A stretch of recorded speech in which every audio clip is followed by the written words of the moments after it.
Have you ever experienced that gut-wrenching moment when you return home after an exhausting day, only to discover that everything you held dear was nothing but an elaborate deception, your entire world disintegrating like a house of cards in a storm? That's the thought consuming me as I sit here in the shadows, clutching a small kitchen knife, its metal surface cool against my palm. I'm Daniel Hargrove, though most people call me Danny, a 38-year-old construction engineer based in Denver, Colorado. The past week had me stationed at a Wyoming construction site, immersed in architectural plans and cement work, eagerly anticipating my early return home to surprise Clara, my wife, with a stunning sapphire ring for our 10th wedding anniversary. A decade of what I believed was pure love. I eased my car into the driveway as twilight settled, our white picket fence catching the glow of the street lamps. Our cozy suburban home looked immaculate, with Clara's meticulously maintained garden showcasing vibrant marigolds, while our living room windows displayed cherished photographs of our adventures on sun-soaked beaches and rugged mountain peaks. The kitchen, crowned by its gleaming granite centerpiece, had always been our haven, where we'd create meals together, share laughs over cooking mishaps, and exchange stories about our daily experiences. I could almost hear her welcoming voice. Almost. But something felt terribly wrong when I inserted my key and stepped inside. The atmosphere was different. Clara's signature lavender fragrance, usually so soothing, was overwhelmed by an aggressive masculine cologne, the kind meant to leave an impression. The realization struck me like a physical blow, foreign and unwelcome. Then I noticed them. An expensive pair of leather dress shoes placed carefully beside the shoe rack, far too sophisticated for my practical taste. My heart faltered. Moving with the stealth of a cat, I removed my work boots and inched toward the living room. That's when the sound reached me, a soft giggle floating down from the upper floor from our bedroom. Clara's distinctive laugh, carefree and flirtatious, accompanied by an unfamiliar male chuckle.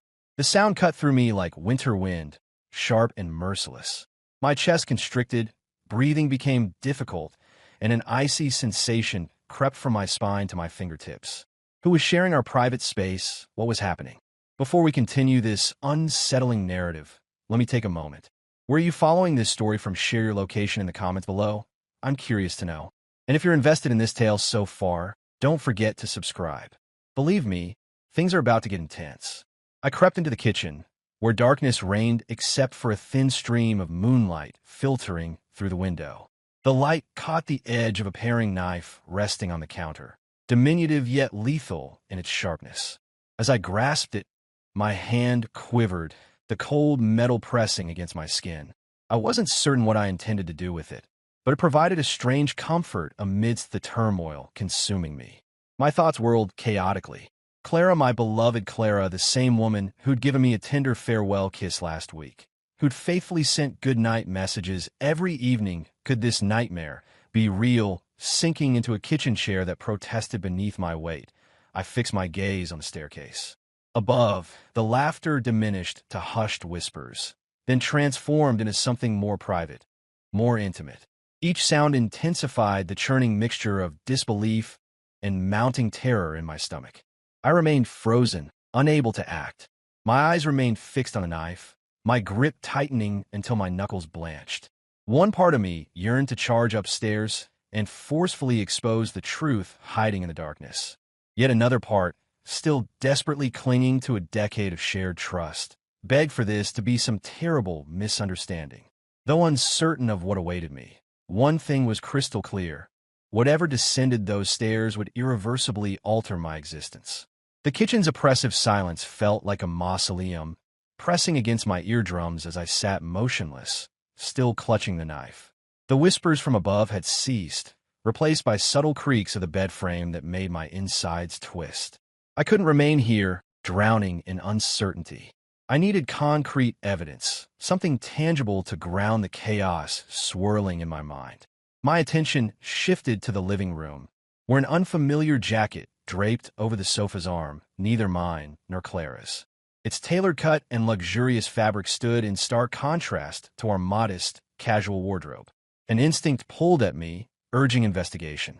Rising silently, my bare feet ghosting across the hardwood, I approached the jacket. That same overpowering cologne clung to the fabric. My searching fingers discovered something in the pocket, a sleek smartphone, far more sophisticated than anything I consider buying. The screen illuminated with a simple touch, unlocked, displaying a missed call from sweetheart. Heart pounding, I navigated to the contacts. There was Victor Russo, the name blazing like an accusation in the darkness. A profile picture revealed a self-satisfied middle-aged man, his hair slicked back, wearing an expensive suit that screamed success. Clara had mentioned him once her supervisor at that high-end furniture company. She'd explained with a laugh I dismissed without thought. Until now, I scrolled through his messages, each word making my chest tighter. "Meet me tonight," one message read, sent to a contact labeled simply as C. The response, "Can't wait, V." My vision swam, the knife wavering in my trembling hand. 8 months of exchanges, hotel bookings, and evening rendezvous. 8 months of hollow, "I love you," she'd whispered to me. The revelation cut deep, but my investigation wasn't complete. A linked social media account in his email led me to her. Marissa Russo, his spouse, featured in a family portrait with their 2 children and a golden retriever. A picture-perfect life, mirroring what I thought I had, until tonight. I stared at her contact information, my finger hovering uncertainly. Making this call defied logic, but nothing about tonight followed reason. I pressed dial. Listening to the rings pierced the quiet. Marissa answered after 3 rings, her tone laced with annoyance. "Who is this?" I forced my voice to remain steady, barely above a whisper. "Danny Hargrove speaking. I'm using your husband's phone, the one he left downstairs while he's in my bedroom with my wife." Silence stretched between us, followed by an unsteady breath. "What do you mean?" I detailed Victor's vehicle, the black BMW parked outside, and the unmistakable sounds drifting down from above. Her breathing grew rapid, fury replacing disbelief. "He claimed he had a late meeting. That deceitful bastard." I could hear her movement, likely pacing in her own home, connected by our shared betrayal. She made her decision quickly. "I'm through with him. What do you suggest?" Our planning was brief but decisive. She would arrive after I confronted them. 2 betrayed partners, 1 moment of truth. After hanging up, I returned his phone to the jacket pocket and made my way back to the kitchen. The chair creaked as I settled in, the knife now steady in my grasp. Above, a door opened, followed by footsteps approaching the staircase. My heart hammered, but a cold determination had taken hold. The pain persisted, a hollow ache beneath my chest, but it was transforming into something more sinister. I reclined, letting darkness envelop me, with only the refrigerator's soft drone breaking the silence. They were descending, unaware, and I was prepared. Whatever followed, they would face me, and there would be consequences. The kitchen felt like a vacuum, with only the refrigerator's gentle hum piercing the emptiness as I remained seated, the paring knife's weight significant in my grip. Footsteps lingered above, uncertain, as if sensing the storm gathering below. Marissa's voice still resonated in my mind after our call, echoing my own seething anger. Victor's phone was back where I found it, tucked in his jacket, but the evidence I discovered weighed heavier than any blade. Those messages spanning 8 devastating months. My gaze wandered to the granite countertop, where a small scratch remained from when Clara had dropped a pan, her laughter filling the air as I teased her culinary skills. The memory struck me with devastating force, dragging me into its depths. A decade of memories cascaded through my mind, moments I treasured like precious gems. Those lazy Sunday mornings when she'd emerge wearing my worn Broncos sweatshirt, pancake batter leaving flowery traces on her cheeks. Her infectious laugh when I'd steal a taste, the playful swat of her spatula, everything wrapped in warmth and affection. I remembered our hiking adventure in the Rockies, her hair dancing in the mountain breeze as we set up camp beneath an endless starlit canvas. That night, she'd curled against me, her whispered promises of eternal love carried on gentle breaths against my skin. Our wedding day shimmered in my memory, her radiant in white, eyes glistening as she placed the ring on my finger, our vows binding us forever. Even ordinary evenings spent lounging on the couch, sharing popcorn while she rested her feet in my lap during mindless reality TV marathons, felt like precious treasures. Each moment seemed pure, untouchable. At least, that's what I'd foolishly believed.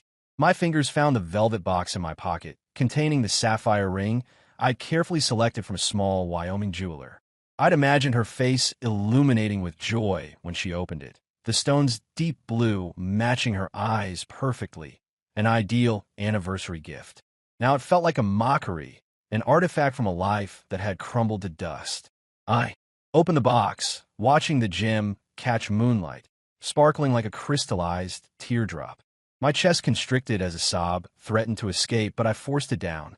The question burned through me. How could she abandon everything we had for him, for Victor Russo? With his flashy BMW and arrogant smile, what made him worth destroying our world? The footsteps shifted overhead, a floorboard releasing a mournful creak beneath their weight. My fingers clenched tighter around the knife, its handle biting into my flesh until the pain became a sharp anchor.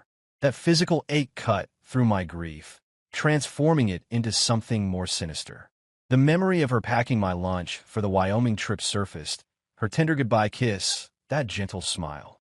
Had she been messaging him even then, orchestrating their betrayal while I labored under the scorching sun? The thought coiled like a serpent in my gut, its poison seeping through my veins. Every tender moment now felt tainted. Was each caress, each loving word, just another deception? My thoughts spiraled, dissecting every late-night meeting she'd attributed to work deadlines, every hush-phone conversation behind closed doors. How many times had I played the oblivious husband, grinning like a fool? A distorted shadow stretched across the stairwell's expanse. They were near now, close enough that I could detect a faint murmur. Her voice, I realized, casual and untroubled. The knife seemed to pulse in my grip, whispering dark possibilities, tempting thoughts of vengeance. Yet I remained motionless, drawing shallow breaths, my heartbeat thundering in my ears. This had evolved beyond mere heartache. This was about retribution, about forcing them to witness the devastation they'd wrought. The ring box snapped closed in my fist, the sound piercing the darkness like a gunshot. Whatever consequences awaited, I would face them unflinching, ensuring they felt the full weight of their destruction. The shadow on the stairs grew more defined, its dark silhouette swaying with each descending step as ancient floorboards protested beneath them. My hand throbbed from clutching the paring knife, while the sapphire ring box sat heavy in my pocket, a silent testament to this unfolding tragedy. Clara's voice drifted down, low and playful, slicing through my turbulent thoughts. Their proximity was undeniable now, and the kitchen air grew thick with anticipation. I placed the knife on the table, my fingertips grazing its edge one final time before reaching for the light switch. My heart hammered against my ribs, but my mind remained crystalline, as cold as the stone floor beneath me.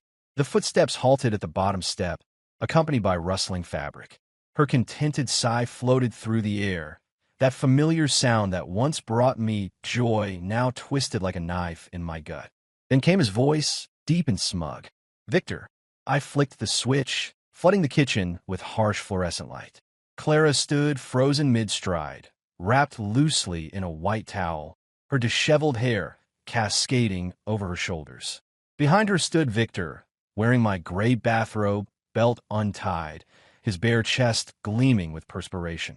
For one eternal moment, their eyes locked with mine, and time itself seemed to pause.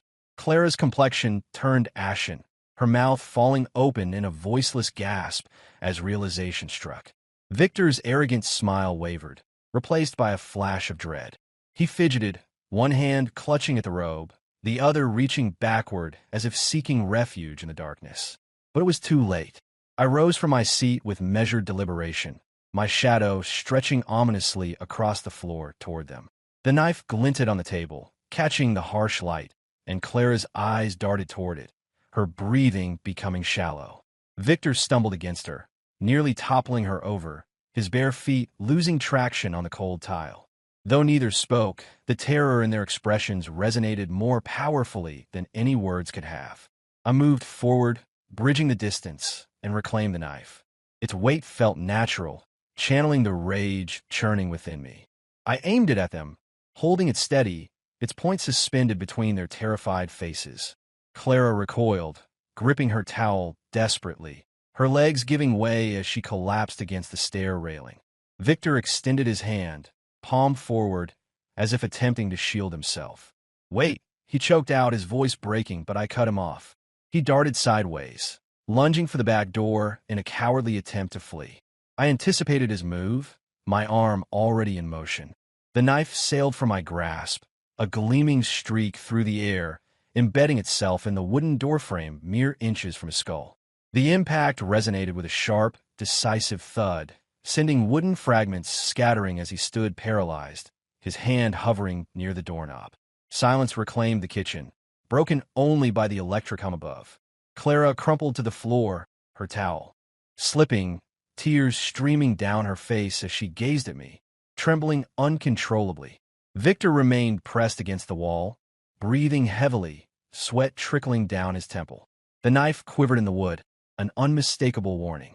I advanced another step, my voice deadly quiet. "Don't move. Not yet. We're not done." Their silence hung heavy, the atmosphere charged like an overheated pressure vessel. Their expressions revealed the horrifying realization that this had transcended games. The harsh light had exposed them completely, and whatever followed would unfold on my terms, with nowhere left for them to conceal themselves. The kitchen light buzzed overhead like an angry hornet, casting harsh shadows across Clara and Victor's huddled forms as they withered beneath my penetrating stare. The knife remained lodged in the doorframe, its handle still quivering from the force of impact, a wordless threat of my capabilities. Clara remained crouched on the floor, her towel bunched around her like fragile armor, her quiet sobs piercing the heavy silence. Victor stayed frozen against the wall, his borrowed robe hanging open carelessly, his features contorted with fear and perspiration. I towered over them, my voice emerging as a menacing rumble, slicing through the tension. "When did it begin? Answer me now, or the next throw won't miss." Clara's head snapped up, her bloodshot eyes imploring, but there was no escaping the truth any longer. Her voice emerged broken, barely audible. 8 months, Danny. It's been 8 months. I met him at the office, and it just developed. Each syllable struck like a sledgehammer against my heart, shattering my remaining fragments of hope. 8 months of secret rendezvous, of her lying beside me while conspiring with him. I leaned closer, my shadow engulfing her. "Did you ever consider me what we had?" She shook her head, tears flowing more rapidly. "We were careless, didn't use protection. It was foolish, I know." Nausea churned in my stomach, while rising in my throat. Foolish didn't begin to describe it. She'd risked everything we'd built for this betrayal. Victor shifted slightly, scraping against the wall, but remained silent, his eyes darting frantically like cornered prey. I turned toward him, my hands balling into fists. "And you thought you could invade my home, steal my life, and skulk away." He attempted to speak, managing only a weak sound, but I didn't await his excuses. The rage I contained erupted like an inferno. I charged, my fist connecting with his jaw with a nauseating crack.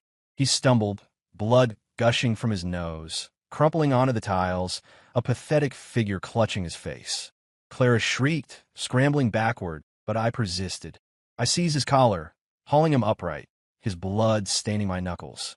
"No more hiding," I snarled, ramming him against the counter. The edge dug into his back, drawing a whimper that only intensified my fury. I retreated, my chest heaving, the sharp metallic scent of Victor's blood permeating the kitchen air. My hands quivered, but my thoughts crystallized, becoming razor-sharp and precise. With calculated movements, I retrieved my phone, punching in 911 with unwavering determination.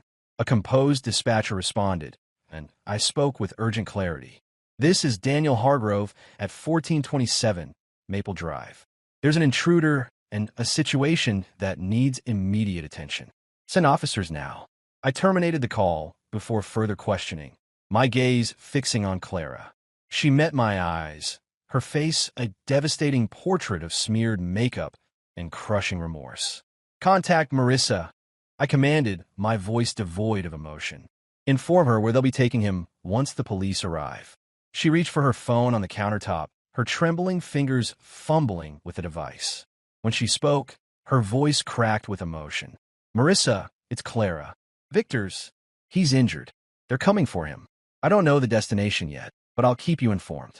A pause followed, then a faint, glacial response I couldn't discern, but Clara's visible recoil spoke volumes.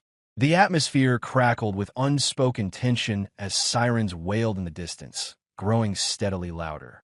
Victor released a pained groan, blood dripping steadily onto the floor, forming a crimson pool around his knees. Clara's phone clattered to the ground as she buried her face in her palms, her sobs intensifying into raw, desperate wails. I remained motionless, the knife embedded in the door, standing witness. My breathing labored as reality descended. This was merely the beginning, but the initial strike had landed. Their confession and blood marked the start, with justice poised to claim the remainder.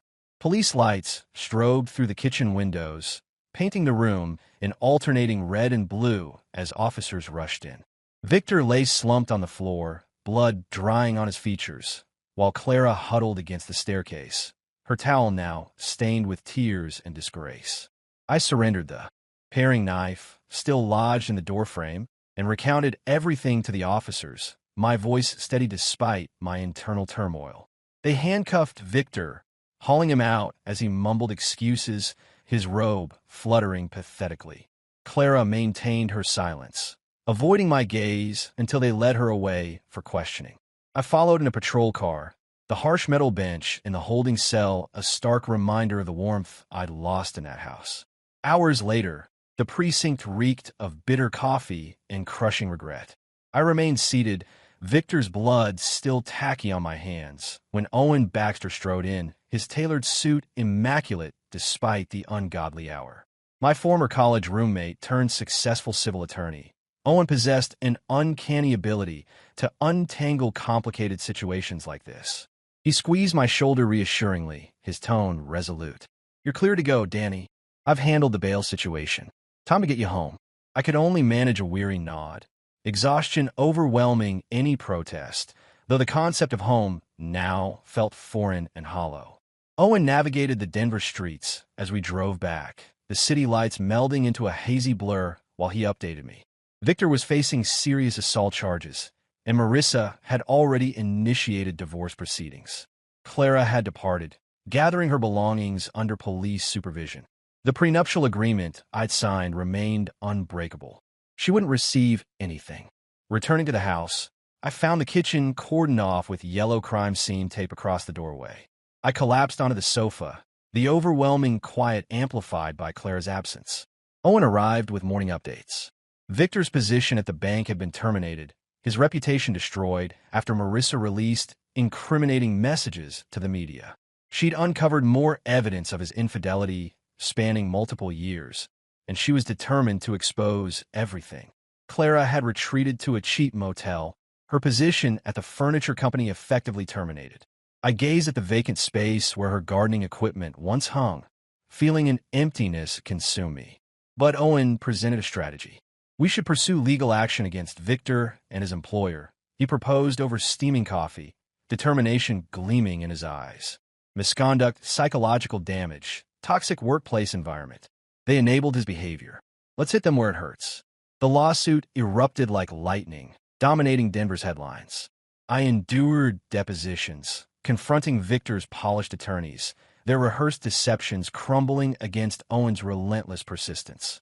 Witnesses emerged steadily, women Victor had victimized, their accounts mirroring Clara's downfall. The bank rushed to settle, depositing a substantial sum in my account, but the emptiness persisted. I liquidated the house, the white fence and flower beds too painful to maintain, relocating to a modern downtown apartment. The urban vista felt sterile and distant, but offered a clean slate. I immersed myself in architectural designs late into the night, construction noise drowning out lingering memories. Solitary nights proved most challenging, with the condo's stark walls amplifying thoughts of what could have been. Owen remained steadfast, insisting I join him at Broncos games or local dive bars, his rough-edged humor keeping me anchored. Sometimes, I'd find myself unconsciously outlining the sapphire ring's shape, still nestled in its case, hidden away in a drawer. Neither selling nor keeping it felt right. Then Marissa reached out, her voice composed yet cutting. Victor's destitute, living in a mobile home park. I'm getting the children counseling, rebuilding our lives. What about you? I mumbled something about moving forward, but her silence hung between us, weighted with mutual wounds. The settlement money remained untouched, a caustic reminder of a battle I'd never wanted. Life was transforming, its sharp corners gradually softening.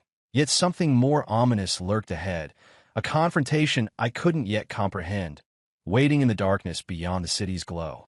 The setting sun cast amber light across Boulder's Flatirons as I stood at my new condo's balcony railing. 2 years had elapsed since that kitchen incident, and the urban expanse below seemed like another universe, one I'd fashioned from the debris. My new home featured minimalist design and abundant glass, distinctly different from my previous house's cozy disorder, but it suited my current self. Work provided stability, my hands creating bridges and structures, each design moving me further from previous times. I discovered solace in hiking, the sound of stones beneath my feet offering comfort, mountain breezes clearing away traces of deception. Life wasn't flawless, but I'd reclaimed it. News of Victor reached me through Owen during a casual evening over beers. He descended to working as a discount meat vendor at a suburban store, his designer suits replaced by a stained uniform. His trailer park residence bordered the town, a corroded shelter where he drowned in cheap liquor and remorse. Marissa, however, had flourished, her voice radiating positivity during last month's call. She'd established a successful financial consulting business, her children thriving academically, their joy defying their father's downfall. I felt a spark of pride at her strength, reflecting my own gradual recovery. But news of Clara arrived like a physical blow, via a letter slipped beneath my door one dreary morning, her trembling handwriting visible on the envelope. I stared at the envelope, my hands quivering, before finally mustering the courage to tear it open. She'd written from a rehabilitation facility near Denver, her desperate words sprawling across the page. The accident had left her paralyzed below the waist, her blood alcohol level well above legal limits when authorities extracted her from the crushed vehicle. Since leaving, she descended into a spiral of self-loathing and alcohol, now pleading for a chance to meet, to express her remorse. My teeth clenched involuntarily as memories of the sapphire ring flickered through my mind, still confined to its velvet prison. I wandered restlessly through the condo, clutching the crumpled letter, while the steady hum of city traffic provided a distant soundtrack. Though part of me yearned to hear her explanation, a fleeting movement in my peripheral vision, perhaps just light playing tricks or something more significant, stopped me in my tracks. Was she seeking sympathy or a forgiveness I couldn't provide? The letter landed in the waste bin with a hollow sound that felt like judgment. Forgiveness wasn't mine to bestow, not after their decisions had extracted such a heavy toll from everyone involved. Victor's downfall, Clara's accident. They were facing the consequences of their own actions, a legacy of shattered lives they couldn't escape.